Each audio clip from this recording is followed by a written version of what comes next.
दुनिया इतनी भी अनप्रिडिक्टेबल नहीं है जितना शायर उससे बताते हैं। कुछ चीजें सीधी भी होती हैं कि बंदर है वो गुलाटी ही मारेगा, आज नहीं तो कल मारेगा, लेकिन मारेगा जरूर। अपने स्वभाव से वो पीछा नहीं छुड़ा सकता है, क्योंकि इसलिए 19 जून को हमने जो राजदूत आपके सामने पेश किया उसका थंब था अमेरिका आएगा तो, लेकिन कब। इजराइल के प्रधानमंत्री बेंजामिन नेतन्याहू ईरान के परमाणु ठिकाने पूरी तरह नष्ट करने में कामयाब हो पाएंगे या नहीं, ये तो आने वाला वक्त बताएगा, लेकिन उनका एक मंसूबा जरूर कामयाब हुआ है जिसकी कोशिश वो दशकों से कर रहे थे। वो था ईरान के खिलाफ लड़ाई में अमेरिका को उतारना। जनवरी 2020 में अमेरिका ने ईरान के रेवोल्यूशनरी गार्ड कोर में कुद्स फोर्स के मुखिया कासिम सुलेमानी की हत्या की थी। उसके बाद से ये अमेरिका का ईरान पर सबसे बड़ा वार है। सुलेमानी की हत्या बगदाद में हुई थी, लेकिन बीती रात अमेरिकी बम ईरान की संप्रभु जमीन पर गिरे हैं। एक दिन पहले तक अमेरिका के राष्ट्रपति डोनाल्ड ट्रंप अलग अलग तरह के स्टेटमेंट देकर दुनिया को भ्रम में डाल रहे थे कि वो इस लड़ाई में उतरेंगे या नहीं, सोचेंगे। लेकिन 21 जून की देर रात जब दुनिया सो रही थी, तब अमेरिका के B-2 बॉम्बर्स ईरान में घुसे, 3 परमाणु ठिकानों पर बमबारी की और सफलतापूर्वक लौट भी गए। इस हमले में ईरान के फर्दो, नतांज और इस्फहान परमाणु ठिकानों को निशाना बनाया गया है। हमले की जानकारी अमेरिकी राष्ट्रपति डोनाल्ड ट्रंप ने खुद अपने social media account truth social पर दी और देश के नाम एक संदेश भी जारी किया, जिसमें ट्रंप ने विक्ट्री क्लेम की और कहा कि अब हमें शांति स्थापित करनी होगी। शांति स्थापित करने की ये निंजा टेक्निक है। ये ट्रंप ही थे जो ईरान के साथ बातचीत कर रहे थे। इस बातचीत को लीड कर रहे वार्ताकार को इजराइल ने हवाई हमले में मारा। उसके बाद से ट्रंप डील करो का राग अलाप रहे हैं। अब उन्होंने खुद ईरान पर चढ़ाई कर दी और कह रहे हैं कि शांति स्थापित कर लीजिए वरना फिर से हमला कर दूंगा। जब इस हमले की जानकारी दुनिया के सामने आई तो इस पर अलग अलग तरह के रिएक्शंस भी आए। इजराइल बोला कि हमले में हम अमेरिका के साथ पूरा समन्वय कर रहे थे, उनके साथ शाना बशाना खड़े थे। इस पर ईरान के अलग अलग इदारों से बयान जारी किए गए। एक बयान में कहा गया है कि जिन परमाणु ठिकानों पर बमबारी की गई वहां से ईरान ने सब कुछ खाली कर लिया, हमले में कुछ नुकसान नहीं हुआ। पर ईरान ने यह भी कहा है कि उसकी संप्रभुता पर हमला है, यूएन के नियमों का उल्लंघन है, इसलिए अब उसे जवाबी कार्रवाई करने का पूरा हक है। हमले के बाद आशंका जताई जा रही है कि यह जंग और बड़ी हो सकती है। कहा जा रहा है कि ईरान मध्य पूर्व में मौजूद अमेरिकी सैन्य ठिकानों पर भी हमले कर सकता है। साथ ही वो हॉर्मुज़ स्ट्रेट को भी बंद कर सकता है, जिससे ग्लोबल सप्लाई चेन जो है तेल की, कच्चे तेल की, वो प्रभावित हो सकती है। बहुत बड़ा हिस्सा ग्लोबल ट्रेड का वहां से गुजरता है। अमेरिका ने कहा है कि ईरान ने अगर जवाबी हमला किया तो बुरा होगा और उसे इसका खामियाजा भुगतना होगा। तो आज के शो में हम जानेंगे कि ईरान अमेरिकी हमले का जवाब कैसे देगा और क्या इस हमले से मिडिल ईस्ट में नई जंग शुरू होने वाली है। जंग तो चली रही है, क्या बढ़ जाएगी। नमस्कार, स्वीकार कीजिए निखिल का आप खबरगांव का डेली इंटरनेशनल बुलेटिन राजदूत देख रहे हैं संडे को।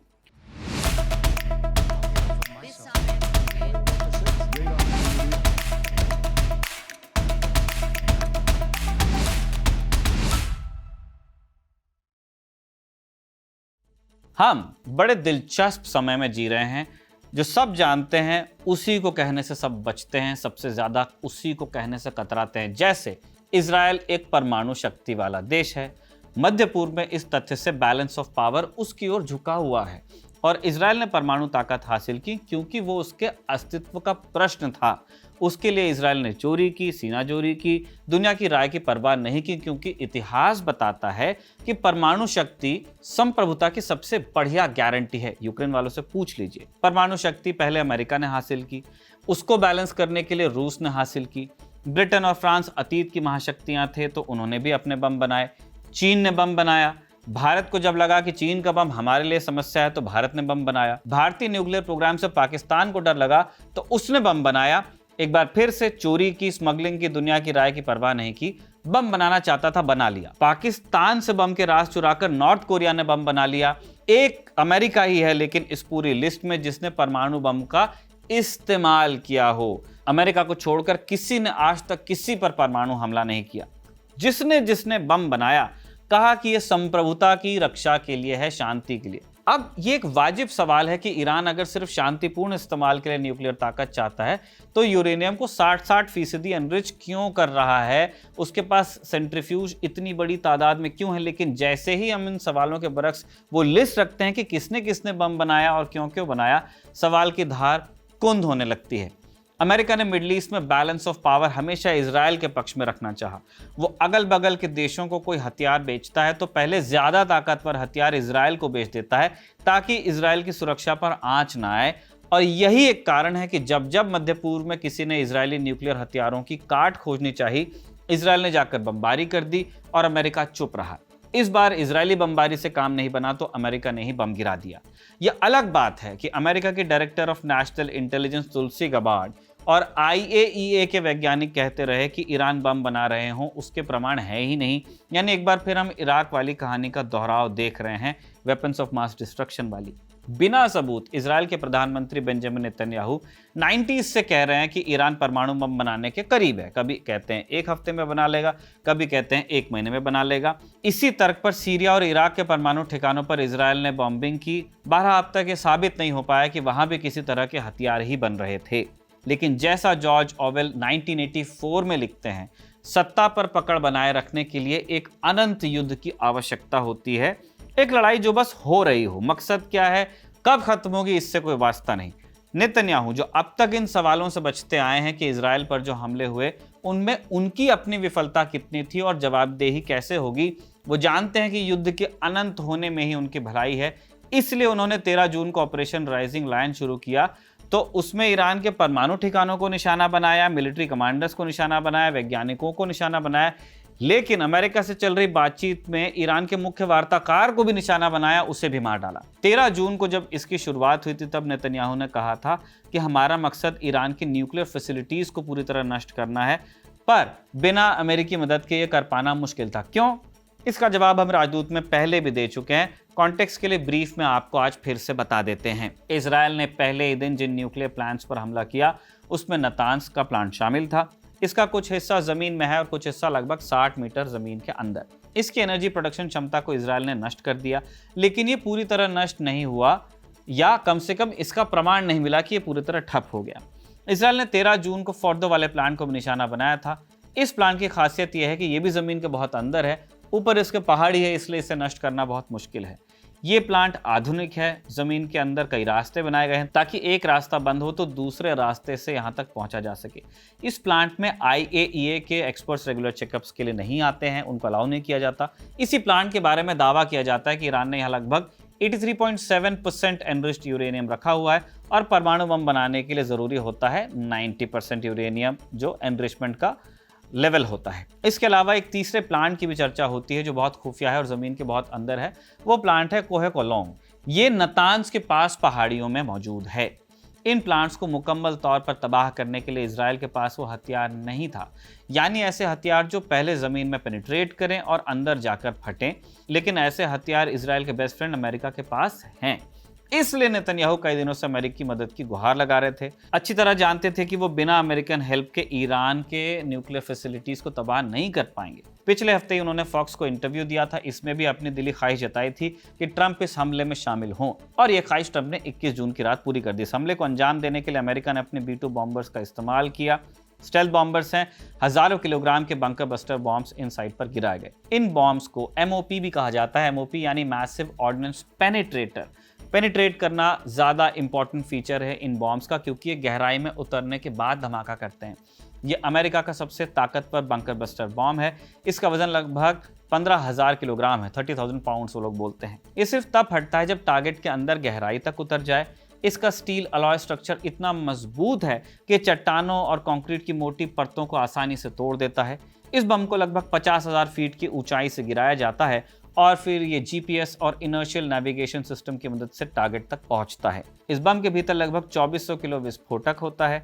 बम के पिछले हिस्से में डीले फ्यूज लगा होता है जो ये सुनिश्चित करता है कि बम टारगेट तक पहुंचने से पहले ना फट जाए। एक और बात, इस बम का इस्तेमाल एक से ज्यादा की संख्या में किया जाता है, यानी पहला बम रास्ता बनाने के लिए होता है और दूसरा बम अंदर जाकर तबाही मचाने के लिए, और इन सबको एक ही पॉइंट पर गिराया जाता है। ये पूरा हथियार लगभग 6 मीटर का होता है और ये ज़मीन से 61 मीटर अंदर तक जा सकता है। बनाया है इसे बोइंग ने, और पहली बार इस बम का इस्तेमाल किया जा रहा है इस कॉन्फ्लिक्ट में। इन बॉम्ब्स की हिस्ट्री को आप देखेंगे तो इराक में जब लड़ाई हुई थी और वहाँ बंकर्स को बस्ट करने में US को दिक्कत आ रही थी, तब R&D इसके लिए शुरू किया गया था। ये हुई बम की बात। B-2 बॉम्बर्स के बारे में बता देते हैं। इतने भारी बॉम्ब्स को सिर्फ यही विमान ले जा सकते हैं। जैसा हमने पहले बताया, स्टेल्थ बॉम्बर से रडार पर पकड़ना इनको मुश्किल है। इस तरह डिजाइन किया गया कि इंफ्रारेड, विजुअल और इलेक्ट्रोमैग्नेटिक डिटेक्शन भी इनका बहुत मुश्किल है। B-2 न केवल कन्वेंशनल बॉम्ब्स बल्कि न्यूक्लियर वेपन्स भी ले जाने और गिराने में सक्षम है। बिना रुके करीब 11,000 किलोमीटर तक जा सकता है। एयर टू एयर रिफ्यूलिंग की सुविधा होने के कारण दुनिया में कहीं भी जा सकता है। 2 पायलट्स ऑपरेट करते हैं। इसकी कीमत करीब $2 बिलियन यानी लगभग 16,000 करोड़ रुपए है। B-2 का इस्तेमाल इससे पहले अफगानिस्तान, लीबिया, सीरिया और इराक में किया जा चुका है। कहा जाता है कि अमेरिका के पास इस तरह के 20 विमान हैं। अमेरिकी मीडिया के मुताबिक ये विमान 20 जून को अमेरिका से निकले और हवाई पहुंचे। फिर हवाई से उड़ान भरकर ये प्लेन गुआम नाम के टापू पर उतरे। ये इंडो पैसिफिक रीजन में अमेरिका का ही एक आइलैंड है। यहाँ रहने के बाद ये प्लेन डिएगो गार्सिया में रुके और फिर वहां से सीधे ईरान पहुंचकर इन्होंने हमला बोला। जब बॉम्बर गुआम पहुंचे तभी से लोग कह रहे थे कि अमेरिका लड़ाई में उतरने का मन बना रहा है, लेकिन फिर ट्रंप ने कह दिया कि वो 2 हफ्ते लेंगे, सोचेंगे। इसने कंफ्यूजन पैदा किया। आप चाहें तो इस कंफ्यूजन को मास्टर स्ट्रोक भी कह सकते हैं। खैर, अब जान लीजिए कि इस हमले पर दुनिया ने क्या कहा। ट्रंप ने अपने social media platform truth social पर लिखा कि हमने फोर्दो, नतांज और इस्फहान समेत ईरान के 3 परमाणु ठिकानों पर सफलतापूर्वक हमलों को अंजाम दिया है।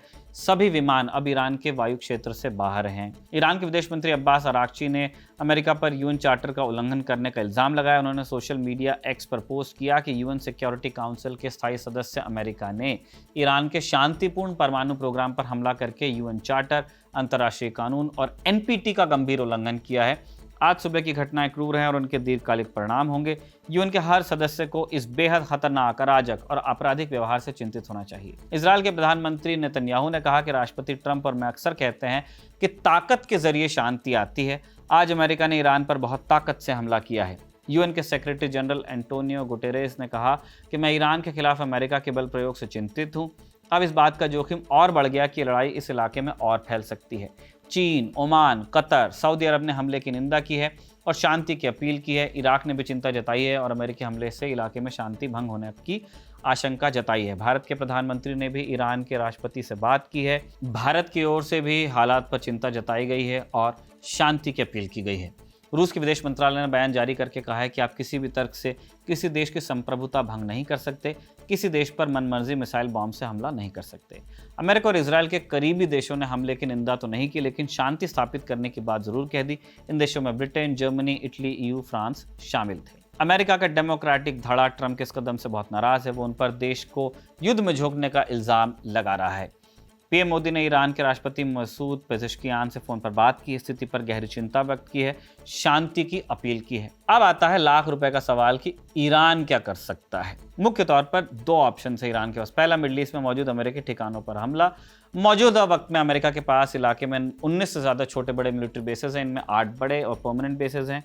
मिलिट्री बेसेस कहाँ हैं? बहरीन में है, मिस्र में है, इराक में, जॉर्डन में, कुवैत, कतर, सऊदी अरब और यूएई में। 50,000 के करीब अमेरिकी सैनिक यहाँ हो सकते हैं। राजदूत के एक एपिसोड में हम इन ठिकानों के बारे में बता चुके हैं, इसलिए दूसरे ऑप्शन पर बात करते हैं, जो है स्ट्रेट ऑफ हॉर्मूज की नाकाबंदी। इस पर भी हमने खबरगांव में एक वीडियो बना के पोस्ट किया है, आप उसे भी जरूर देखिएगा। ये समुद्री रास्ता फारस की खाड़ी को ओमान की खाड़ी से जोड़ता है। इसके एक तरफ ईरान है, दूसरी तरफ यूएई यानी संयुक्त अरब अमीरात और ओमान। सऊदी अरब, इराक, कुवैत, कतर, यूएई और ईरान जैसे देश अपने तेल और गैस का ज्यादातर एक्सपोर्ट इसी रास्ते से करते हैं, पर इस रास्ते पर ईरान का ज्यादा दबदबा है। उसकी वजह है यूएन का कानून, जो कहता है कि कोई भी देश अपनी तटरेखा से लगभग 22 मील तक के पानी पर कंट्रोल कर सकता है। हॉर्मुज की खाड़ी के सबसे तंग हिस्से में ये पूरा रास्ता और इसके शिपिंग लेन ईरान के इलाके में आते हैं और यही वजह है कि इस खाड़ी पर ईरान का दबदबा ज़्यादा है। जानकार कहते हैं कि अमेरिकी हमलों के जवाब में ईरान ये रास्ता बंद भी कर सकता है। कई बार ईरान थ्रेटन भी कर चुका है। अब अगर ये खाड़ी बंद हो जाती है तो क्या बदलाव आएगा? स्ट्रेट ऑफ हॉर्मुज से हर दिन करीब 2 करोड़ बैरल तेल और तेल से बने सामान के जहाज गुजरते हैं। अमेरिका की एनर्जी इंफॉर्मेशन एडमिनिस्ट्रेशन EIA के मुताबिक 2022 में इस खाड़ी से औसतन 2.1 करोड़ बैरल तेल हर दिन निकला। ये दुनिया के तेल व्यापार का 21% है। इसके अलावा दुनिया की 1/3 LNG यानी लिक्विफाइड नेचुरल गैस भी इसी रास्ते से गुजरती है। इसी रास्ते से एशिया के देश जैसे जापान, भारत, कोरिया और चीन तक भी तेल जाता है। सबसे ज़्यादा तेल इंपोर्ट करने वाला देश चीन है। ईरान का 75% तेल चीन जाता है। स्ट्रेट बंद हुआ तो चीन की अर्थव्यवस्था को भी झटका लग सकता है, साथ ही ग्लोबल साउथ की अर्थव्यवस्था चरमरा सकती है। अमेरिका को ज़्यादा नुकसान नहीं हो सकता है क्योंकि वो अपना तेल खुद भी प्रोड्यूस करता है, लेकिन प्राइसेस का शॉक वहां भी लगेगा। मामले से ताज़ा अपडेट्स क्या हैं वो भी आपको बता दें। फ्रांस के राष्ट्रपति मैक्रोन ने अमेरिकी हमले के बाद आपातकालीन बैठक बुलाई है। IRGC जवाबी हमले की तैयारी कर रहा है ईरान का, इसके लिए मीटिंग चल रही है। रिवोल्यूशनरी गार्ड ने कहा है कि वो अमेरिका और इसराइल की समझ से परे विकल्पों का उपयोग करेगा उनके ऊपर। खाड़ी देशों पर हाई अलर्ट है क्योंकि अमेरिका के कई अड्डे वहीं हैं और अब ईरान उन पर हमला कर सकता है। बहरीन ने 70% कर्मचारियों को अगले आदेश तक घर से काम करने को कहा है, जो सरकारी एम्प्लॉयज़ हैं उनके पास। तो ये था राजदूत का स्पेशल एडिशन जो अमेरिकी हमला था ईरान पर, उसके मद्देनज़र आपके सामने पेश करना था। कमेंट बॉक्स में लिख के बताइएगा कि आपको कैसा लगा। साजिद ने इसे लिखा और इरशाद ने इसे रिकॉर्ड किया। आप खबरगांव को देखते रहिए।